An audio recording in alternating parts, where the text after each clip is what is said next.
qu'est-ce que c'est que l'hypnose? Oui, alors c'est une réponse très longue. Une réponse très longue parce que, en fin de compte, aujourd'hui, dans le public, y compris dans le monde médical, encore un peu, on pense que l'hypnose, c'est quelque chose d'un peu magique, d'un peu artificiel.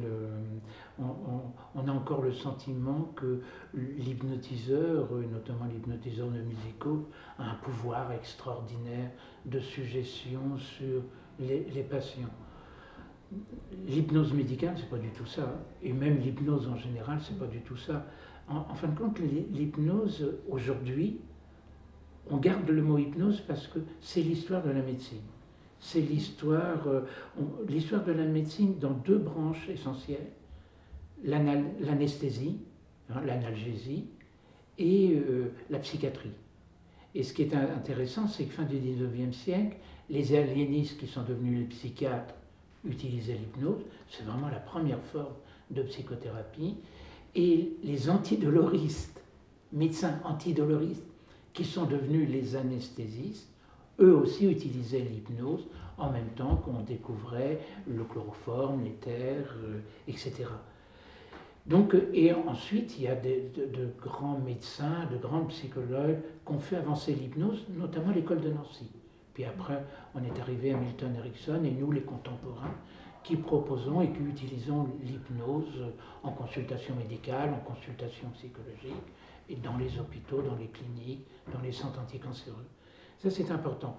Et la définition de l'hypnose, aujourd'hui, on dirait, mais après tout, c'est une approche cognitivo-comportementale, puisque le patient qui vient anxieux, centré sur la réalité, sur ses peurs, etc., on va l'aider en mobilisant son imagination. Il y a plusieurs façons de mobiliser l'imagination. On va les aider pour vivre, par exemple, ou de la douleur, ou de l'angoisse liée à la maladie, liée à l'intervention qui va venir, etc., de l'angoisse de demain. On va effectivement les aider en mobilisant leur imagination à se reconstruire.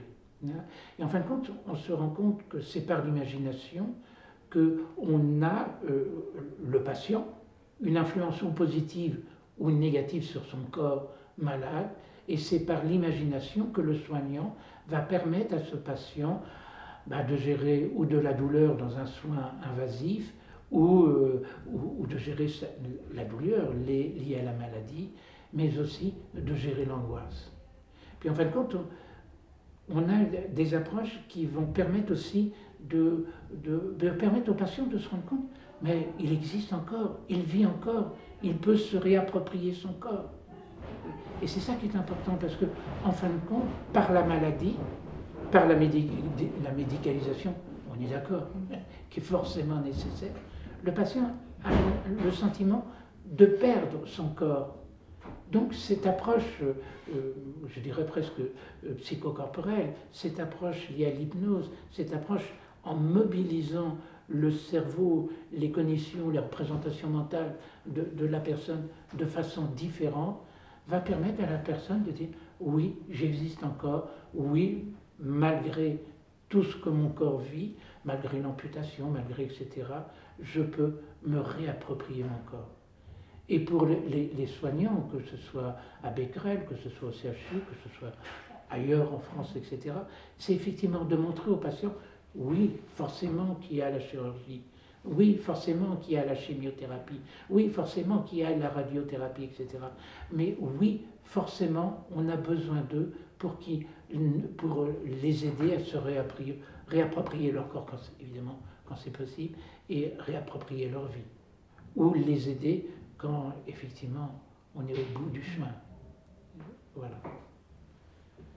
Et c'est pour ça que, pour moi, l'hypnose, j'aime bien ce mot hypnose, parce que je m'appuie sur les anciens. Si on est là aujourd'hui à proposer l'hypnose dans les hôpitaux, etc., c'est parce qu'il y a eu l'école de Nancy, il y a eu tous ces anciens qui ont fait avancer notre réflexion médicale, psychologique, sur l'utilisation de l'hypnose.